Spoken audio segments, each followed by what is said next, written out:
శృతిస్మృతిపురాణానామాలయం కరుణాలయం నమామి భగవత్పాద శంకరం లోకశంకరం. అజ్ఞానాం జాహ్నవీతీర్థం విద్యాతీర్థం వివేకినాం సర్వేషాం సుఖదం తీర్థం భారతీతీర్థమాశ్రయే. విద్యా వినయ సంపన్నం వీతరాగం వివేకినం వందే వేదాంత తత్వజ్ఞం విధుశేఖర భారతీ. అమ్మవారి అనేక మహాత్మ్యాలు ఈటీవీ లైఫ్ పురాణ రహస్యాలులో కూర్మ పురాణాంతర్గత రహస్యాల్ని భాగంగా చెప్పుకున్నాం.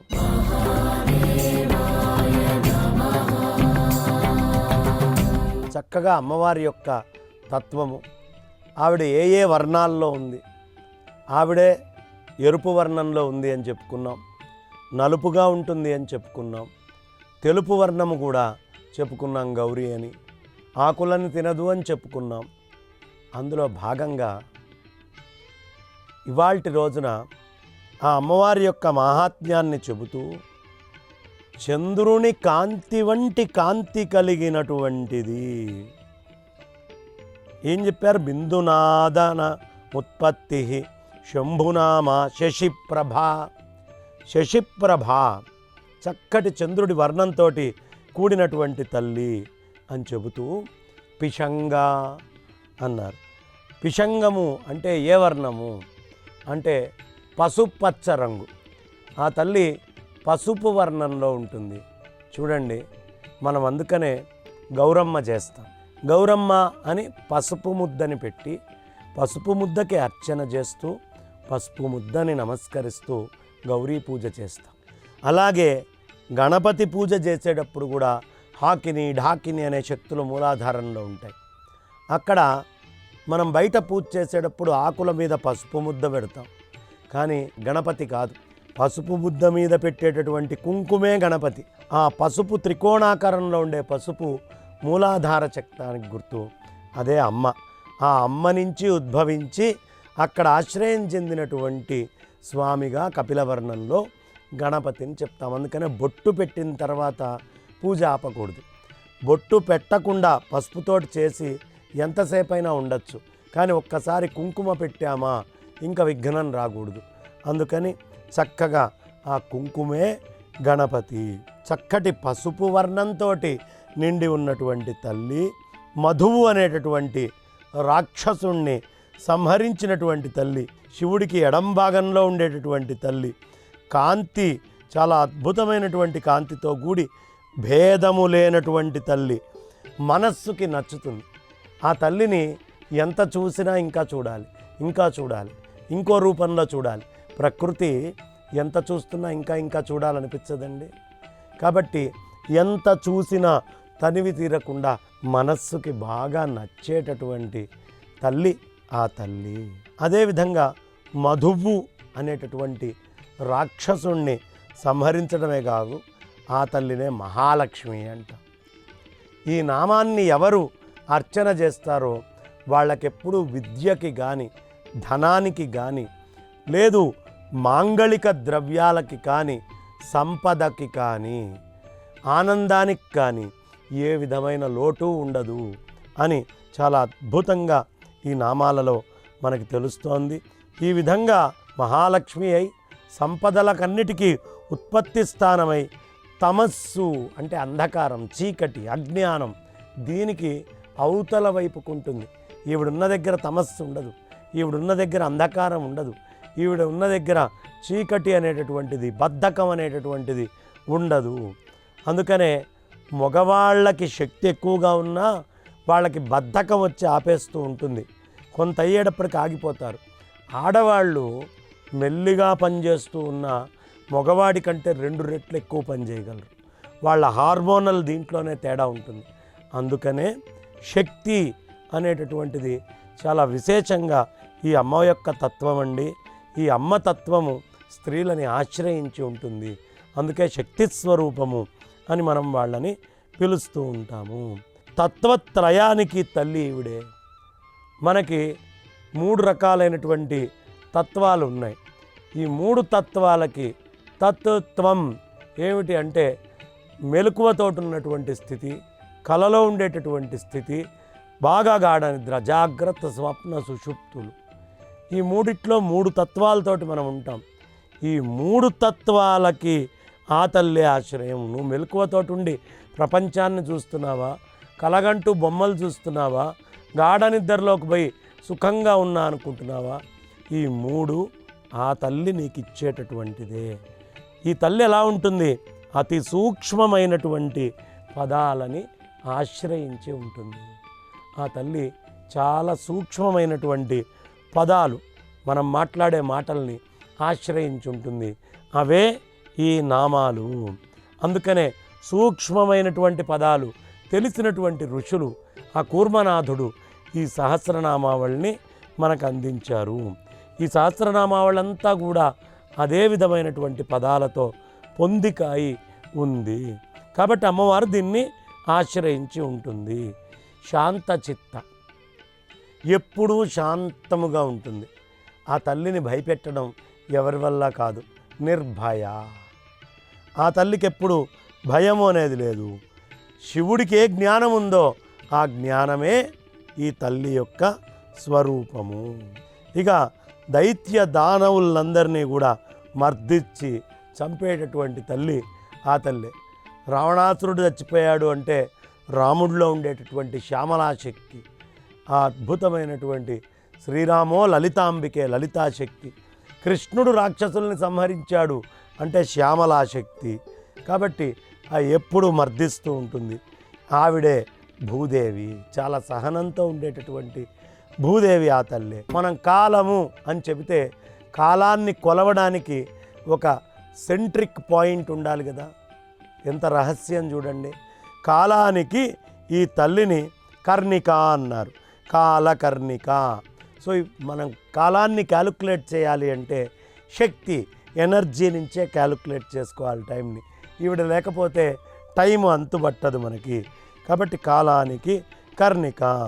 శాస్త్రయోని, నేను ఆ శాస్త్రం, ఈ శాస్త్రం, ఈ శాస్త్రం, ఆ శాస్త్రం, షట్శాస్త్రాలు, అన్ని శాస్త్రాలకి మూలం ఈ తల్లేనయ్యా, శాస్త్రయోని అని చెప్పారు. క్రియామూర్తి, ఈ తల్లే అన్ని కర్మలు క్రియలుగా కనిపించే అన్ని పనులకి కూడా రూపం ఈ తల్లే. ఈవిడి వల్లే అన్ని క్రియలు జరుగుతూ ఉన్నాయి.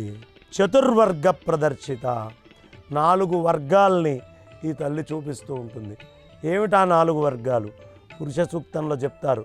పాదోస్య విశ్వాభూతాని త్రిపాదూర్ధ్వ ఉదైత్ పురుష. ఒక్క పాదమే ఈ విశ్వాభూతాలు.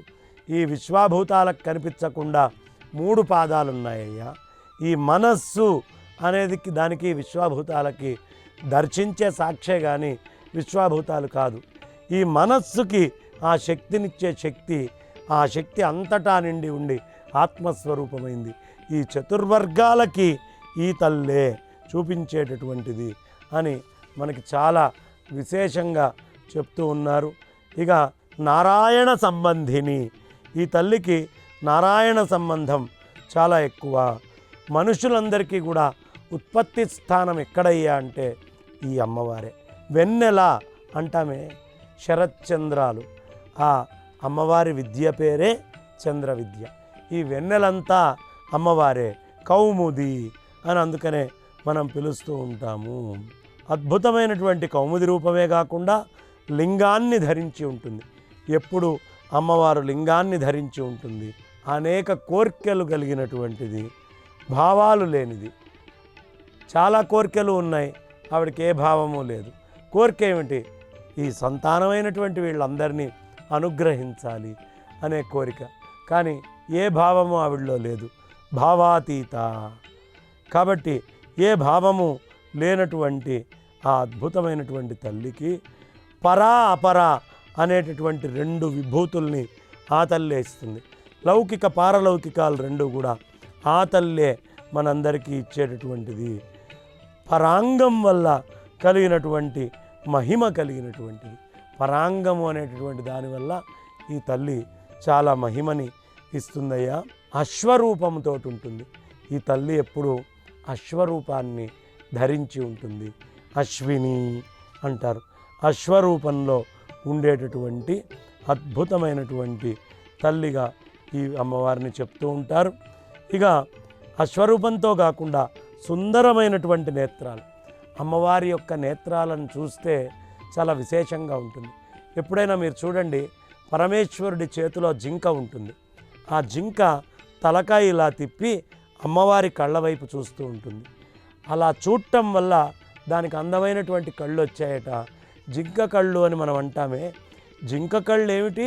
నిరంతరం శక్తిని దర్శిస్తూ ఉంటాయి. నిరంతరం శక్తిని దర్శించేటువంటి కళ్ళల్లో అద్భుతమైన తేజస్సు, ఆ శక్తి. అబ్బా, నీ కళ్ళల్లో చాలా శక్తి కనిపిస్తుందయ్యా అంటారు. ఏమిటి అంటే, ఎవడు శక్తిని దర్శిస్తాడో వాడి కళ్ళల్లో శక్తి ఉంటుంది. అలా అద్భుతమైన సుందర నేత్రాలు ఉన్నటువంటి తల్లి, సుందరమైనటువంటి చాలా మంచి భద్రములున్నాయి ఈ తల్లికి. ఈ తల్లినే మనం దేవకి అని కూడా పిలుస్తాం, సీత అంటాం. వేదాంగాలన్నిట్లో కూడా ఈ తల్లి నిష్ణాతురాలు. వేదంలో నిష్ణాతురాలు, వేదాంగాల్లో నిష్ణాతురాలు. ఎంత నిష్ణాతురాలయ్యా అంటే, బ్రహ్మ పక్కన కూర్చొని ఇలా వీణ వాయిస్తూ ఉంటే ఆ వీణ ఎలా వాయిస్తుందయ్యా? అవతల సప్త ఋషులు, మిగతా దేవ ఋషులు అందరూ కూర్చొని మంత్రపాఠం చేస్తూ ఉంటే ఆ వేద మంత్రాలన్నీ కూడా ఈ తల్లి ఇలా వాయిచ్చేస్తూ ఉంటుంది. ఎప్పటికప్పుడు ఆ వీణతోటి అలా వాయిస్తూ ఉంటుంది. అంటే వేదాంగ మర్మాలన్నీ తెలిసిన వాళ్ళు తప్ప ఆసువుగా అలా చెప్తూ ఉంటే వాయించరు. అదే సందర్భంలో ఒక్కసారి దుర్వాసో మహర్షి ముఖతః అపస్వరం వస్తే ఆ తల్లి వాయిస్తూ ఆయనను చూసో నవ్వు నవ్వింది. అది తట్టుకోలేని దుర్వాసో మహర్షి శపిస్తే ఆ తల్లే శంకరాచార్యుల వారితోటి వాదన చేసిన ఉభయ భారతిగా చెప్పబడ్డది. ఇంత అపస్వరం ఉన్న ఆ తల్లి ఇట్టే పట్టి నవ్వేస్తుంది. వేదాంగాల యొక్క మూలాలు అన్నీ తెలిసినటువంటి నిష్ణాతురాలు, చాలా అభిమానవతి ఆ తల్లి. మన్యువు అనేటటువంటి స్తోత్రము, మన్యువు అంటే కోపము అని కూడా అంటారు, స్తోత్రం చేయబడేది. దుఃఖింప తగనిది, ఎప్పుడు దుఃఖము అనేటటువంటిది అసలు ఆ తల్లికి తెలియదు. చాలా రకాలైనటువంటి విషయాలు ఆవిడ లోపలే నిక్షేపమై ఉన్నాయి. వెండి బంగారాలని చక్కగా తీసుకొని ఇష్టపడుతూ ఉంటుంది. అయితే ఆ అమ్మవారు ఇష్టపడేటటువంటి వెండి బంగారాలు మనం వేసుకుండేవి కాదు. వైకుంఠంలో ఉండేటటువంటి బంగారము, అదేవిధంగా కైలాసంలో ఉండేటటువంటి వెండి, ఈ రెండిటిని ఆ తల్లి చాలా ఇష్టపడుతూ ఉంటుంది. ఎలాంటి వెండి అంటే మనందరికీ బాగా తెలుసు, జాంబూనదం. నేరేడు పండ్లు ఒక్కసారిగా కిందపడి అదొక ప్రవాహమై ముందరికి వెళ్తే దాంట్లోంచి ఓ బంగారం పుడుతుందట. ఆ బంగారము ఈ తల్లి ధరిస్తుంది. జాంబూనదము అనేటటువంటిది. బంగారానికి జ్యోతిష్ఠోమ ఫల యజ్ఞాన్ని ఇచ్చేది కూడా ఆ తల్లే. జ్యోతిష్ఠోమము అంటే స్వర్గం కావాలి అని ఎవడైనా కోరుకొని చేసే యజ్ఞం. అలా చేస్తే ఆ యజ్ఞాదులకి ఫలాన్ని ఇచ్చేటటువంటి తల్లి ఈ తల్లే. గొప్ప నిద్రకి జన్మ కారణమైంది. మనం నిద్రపోతున్నాం, మన బుద్ధి మన మనస్సు పడుకుంటాయి. అప్పుడు ఒక గొప్పదైనటువంటి తెలివి వల్ల మనం నిద్రపోతున్నాం. ఆ తెలివి ఎవరు అంటే ఈ తల్లే ఆ తెలివి అని చెప్పారు. ఆ నిద్రకి కారణమై తాను నిద్రపోకుండా ఉంటుంది. ఆవిడకి ఎప్పుడూ నిద్ర లేదు. అదేవిధంగా సత్యమైనటువంటి దేవత, సత్యదేవత. అమ్మవారి యొక్క లోపల రాజచిహ్నాలతో నిండి ఉంటుంది. మనస్సుకి బాగా నచ్చేటటువంటి రూపం ఉండి శాంతిని ప్రసాదిస్తుంది. శాంతిని ప్రసాదించడమే కాదు, దాన్ని పెంపొందింపజేస్తుంది. మనలో శాంతిని పెంచేటటువంటిది కూడా ఆ తల్లే. లక్ష్మీ మొదలైనటువంటి శక్తులన్నిటికీ కూడా ఈవిడ తల్లి. అమ్మలగన్నయమ్మ ముగురమ్మల మూలపుటమ్మ చాలా పెద్దమ్మ సురారులమ్మ కడుపు అరడి బుచ్చటి అమ్మ తన్నులో నమ్మిన వేల్పుటమ్మల మనమ్ముల యుండెడి అమ్మ. ఎలాంటమ్మ? అమ్మలగన్నయమ్మ. లక్ష్మీ అమ్మవారికి కూడా ఈవిడే తల్లి అని చెప్తున్నారు. ఎంత గొప్ప మాట! శక్తులకి తల్లి, శక్తి చక్రాన్ని ప్రవర్తింపజేసేటటువంటి తల్లి కూడా ఈ తల్లి. ఈ ప్రపంచంలో వలయాకారంలో ఉండి ఏ శక్తి బయటికి వచ్చినా మూలాధారం నుంచి సహస్రారం దాకా, లేదు కాలము అనేటటువంటి చక్రం కానివ్వండి, ఏ చక్రమైనా సరే ఈ సమస్తమైనటువంటి శక్తి చక్రాలన్నిటికీ కూడా ప్రవర్తింపజేసేటటువంటి తల్లి ఆ తల్లి. ఈ 3 శక్తులకి ఆవిడే తల్లి. 3 రకాలైనటువంటి శక్తులు ఉన్నాయి. ఏమిటవి? ఇచ్ఛాశక్తి, క్రియాశక్తి, జ్ఞానశక్తి. ఈ ఇచ్ఛాశక్తికి, క్రియాశక్తికి, జ్ఞానశక్తికి ఈవిడే తల్లి. ఈవిడి నుంచే అవి బయటికి వస్తాయి. పుట్టుక లేనిది ఈవిడే, పుట్టుక కలది ఈవిడే.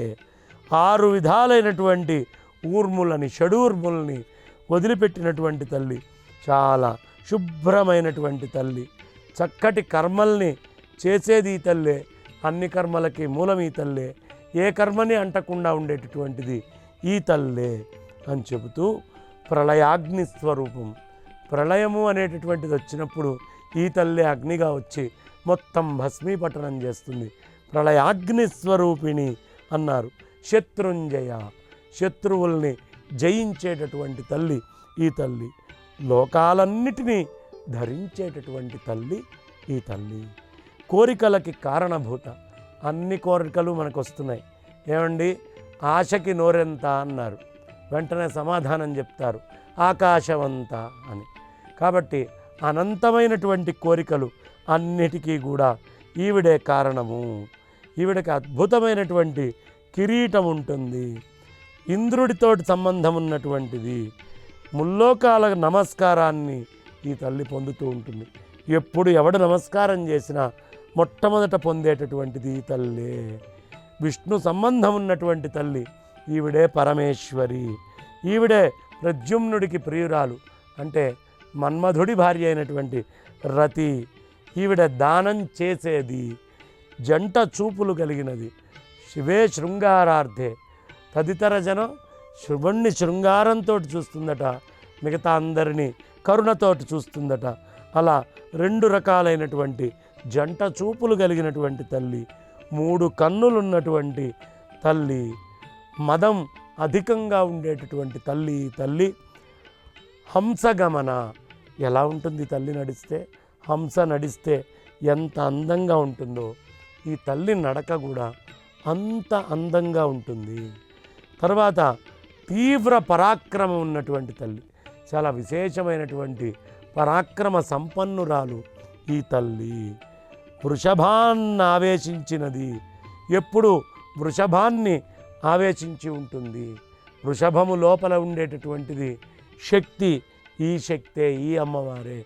అందుకనే వృషాద్రిశేఖర విభో, వృషభాద్రి అని మనం పిలుస్తాం. ఆ శక్తే. ఒకవేళ ఎవడైనా వెంకటేశ్వర స్వామి గుడికి వెళ్ళడం మర్చిపోయాడనుకోండి, ఈ తల్లి వృషభరూప శక్తిగా మారి కలలోకి వస్తుందట. ఎవడి కలలో ఎద్దు వస్తుందో వాడు తిరుమలలో మొక్కుకొని మర్చిపోయాడని గుర్తు, వాడు తిరుమలకి వెళ్ళాల్సి ఉంటుంది. కాబట్టి వృషభ రూపముతో ఉండేటటువంటి శక్తి ఈ శక్తి. ఆకాశానికి కూడా ఈ తల్లే జనని. స్పేస్, ఈ సృష్టి అంతా ఉన్న ఖాళీ ఈవిడి నుంచే వచ్చిందయ్యా అని చెప్పారు.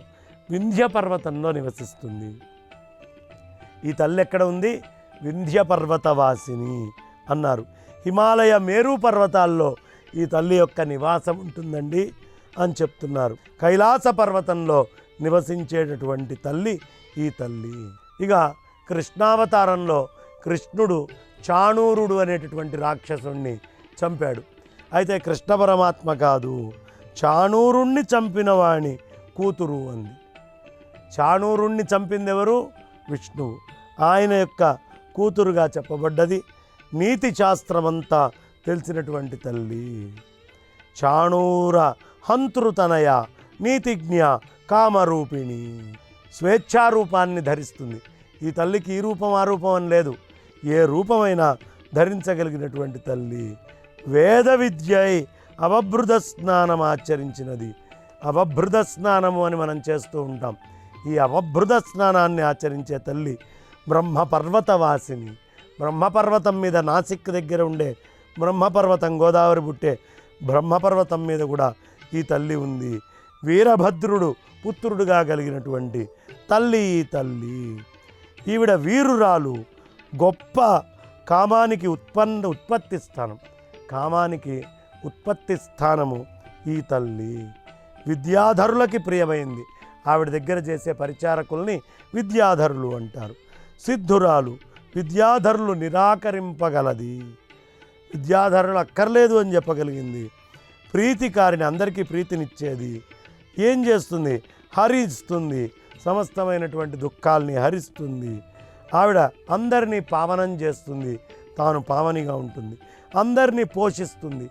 ఆవిడే కళారూప, ఆవిడే మాతృక, ఆవిడే మన్మధుడి నుండి పుట్టింది, జలం నుంచి జన్మించింది, వాహనమునందు ప్రీతి కలిగింది. ఇలా అనేకమైన రూపాల్లో చెప్పబడ్డటువంటి ఈ తల్లి మహాత్మ్యాన్ని రేపటి రోజున ఇంకా విశేషంగా చెప్పుకుందాం. ప్రస్తుతానికి స్వస్తి.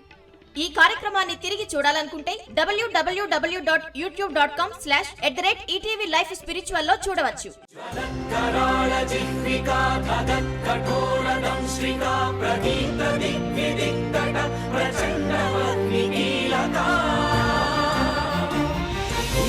సహస్ర శత సహస్ర కోటి కోటి కేసరం నమో నమః.